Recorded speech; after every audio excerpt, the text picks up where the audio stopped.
All right, y'all, what's going on? It's Combo Breaker 99 back with another post-fight discussion video. All right, y'all, so let's talk about it. Erin Blanchfield getting the victory over Taila Santos. All right, so after a pretty shaky first round for Erin did find a way to neutralize Santos. She came up with a game plan that worked for her that led to a good victory. It's a good, solid win for Erin Blanchfield. I think Erin answered questions on her IQ, her grit, her persistence, and definitely the heart. And she also showed that ability to adjust, which definitely shows she's a problem. She's a problem for the flyweight division. But with that being said, I know we saw the holes in her game, which we'll talk about here in a minute, but we've seen her do a lot of good things in this fight. We've seen her take full control of the fight with what worked for her. But definitely when people ask me, oh, do you think she's unstoppable? Of course not. And she knows that. That's why she's improving in every performance from the previous fight. She gets better and better. And if looking at this fight again, was it a pretty fight? No. Was it Erin striking pretty? No. Was it supposed to be? No. Did it work? Yes. And that's what matters. Everything she did worked in this fight. It's not supposed to be a pretty fight. It's a fight. And Erin found a way to win in this fight. Also showed us and herself what she needs to work on and what she needs to do in her next fight, right? That's what you're supposed to do. I didn't think this was going to be a one-sided fight like a lot of people thought. I kept saying it's a close fight. I didn't even pick. I started to give Taila the edge, but when it came down to it, I said, you know what?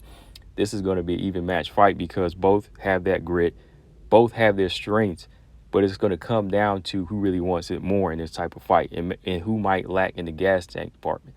And when you looked at it, Taila, she's the one that lacked in the gas, the cardio. She just didn't have enough to keep it going or make adjustments like Erin Blanchfield did. Erin Blanchfield, she may have used a lot of cage wrestling, but she did use her jab and her striking as well. Like, I really believe the jab was just as effective. And that's what led to the smother attack that worked so well for Erin Blanchfield. Now, looking back at the first round, it answered a lot of the same questions that I noticed with Erin before. The defense. She needs to work on her defense. Her striking defense is still a problem. It's her chin and her relentless pressure that usually frustrates strikers. When she's in your chest and she walks you down and she takes your punches, that's what kind of wears fighters down. Taila definitely hurt Erin in this fight. I could see it. Erin was definitely feeling the power. Like, she never really was rocked, but she was getting moved with these shots. Taila was landing some nice calf kicks that moved Erin. And when Erin stepped in, Taila landed some good right hands. And I think Taila swung a little wild at times too. That's what led to her getting gassed as well. She was throwing some straight punches that were on the money, but at times she tried to throw some wild shots and Erin got out of the way of those shots. But less than 2 minutes in, Taila opened Erin's nose up now. She did open her up with some big shots. And that's one of the things I'm always noticing, like, about certain fighters, right? Noses. I always say target noses. And Erin Blanchfield got to work on that defense because her nose is going to be a target. So moving forward, definitely going to have to work on her striking defense. Because I think if Taila had stuck to more of a pot shotting game plan and just kept popping jabs off, she probably could have busted Erin up and probably TKO'd her or broke her down. But Erin was also working. Erin didn't let it phase her. She was landing some good shots too. And when she would shoot in and she was denied a takedown, she was landing good combos on the inside on Taila against the cage. She would punch her way in and land these little dirty boxing shots. And that's what also wore down Taila Santos. Erin, she started taking away the stand-up with the cage pressure. But Taila, she was still landing good knees on the inside. She was just letting that pressure get to her, and then she kept getting worn down. And I think it was because she didn't really think Erin was going to be this strong, and she didn't think Erin was going to be in the fight for this long or really stand up to her power like she did.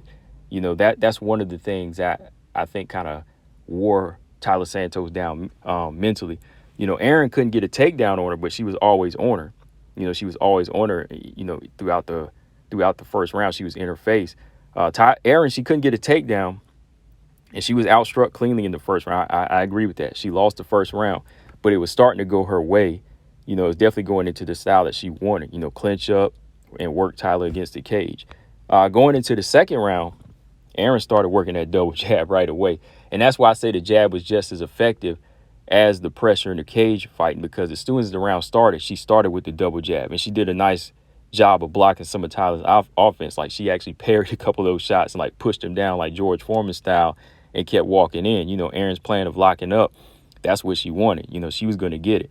So Erin's plan of locking up and also hitting Taila whenever she was denied a body lock, those were keys. But that jab was working. She was working that jab. Before the round turned into a clinch fest, Erin's jab was snapping Taila's head back. And then finally, when she would get a little bit comfortable in that range with Taila, Erin punched her way into a clinch, and that's how the fight went down. Taila did a good job with the takedown defense. I give her that. It was on point. It was just her inability to get Erin off. She couldn't get her off of her in the cage. Erin came in knowing that she would have to press Taila. She had to smother that power, and it worked. I think at this point, the cage wrestling of Erin was a plan that Taila didn't expect, and that's why it wore on her so much. She didn't think Erin was going to be this strong. Taila couldn't create space and land knees, because she didn't expect to get hemmed up like this on the cage. So, Taila, she tried for a takedown. She pulled Erin down for the takedown, but she wound up on the bottom, and that gave Erin more control time on top. I think, again, even on the bottom, like Taila kind of struggled. Like she struggled to pull her off. I mean, Taila, she finally got back to her feet.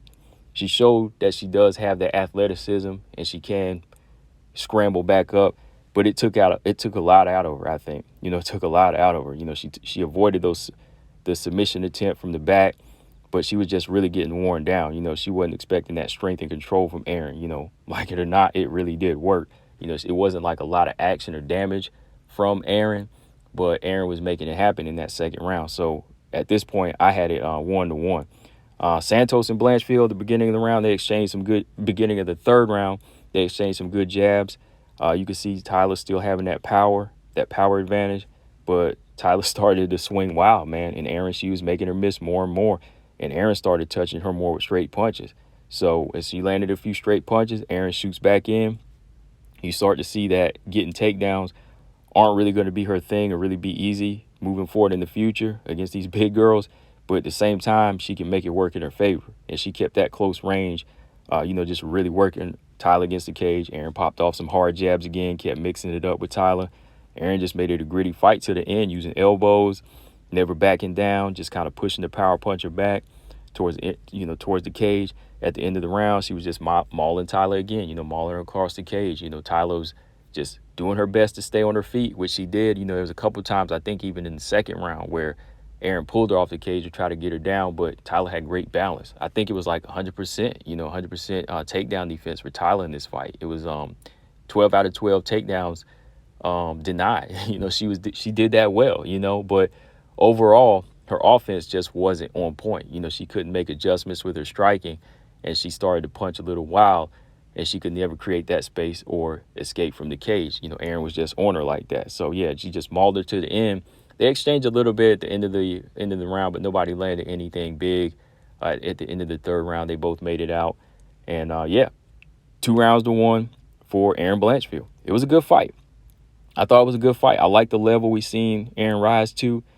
She made it ugly. She made it dirty.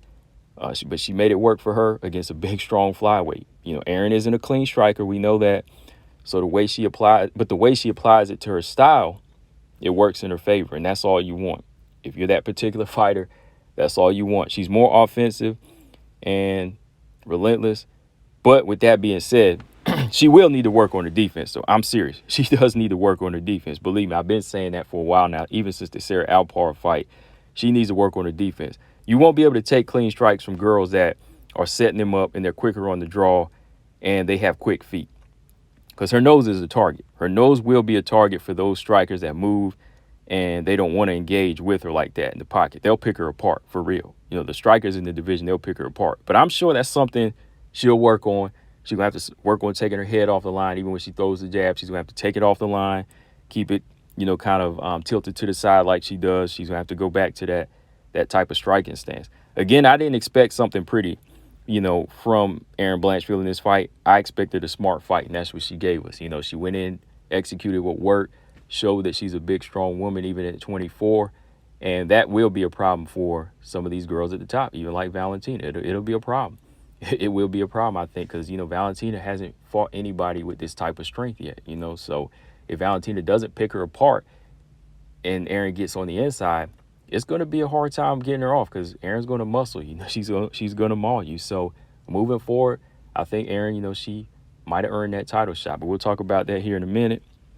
Taila Santos, on the other hand, I think having a lack of a team and being out over a year, it did contribute to her lack of adjustments and maybe even just underestimating Erin. I think underestimating Erin was a big part of this fight. I think that she felt that she was the better grappler overall and she was bigger and stronger, and with a lot of people online saying that, even me feeling that way, she started to kind of feel herself and said, you know what, I'm the more powerful fighter. But muscles don't win a fight. You know, Erin's just gritty like that, and she's built different. So, you know, I think maybe she would maybe she would have had a better game plan if she wouldn't have underestimated her a little bit, or like I said, maybe had a team, you know.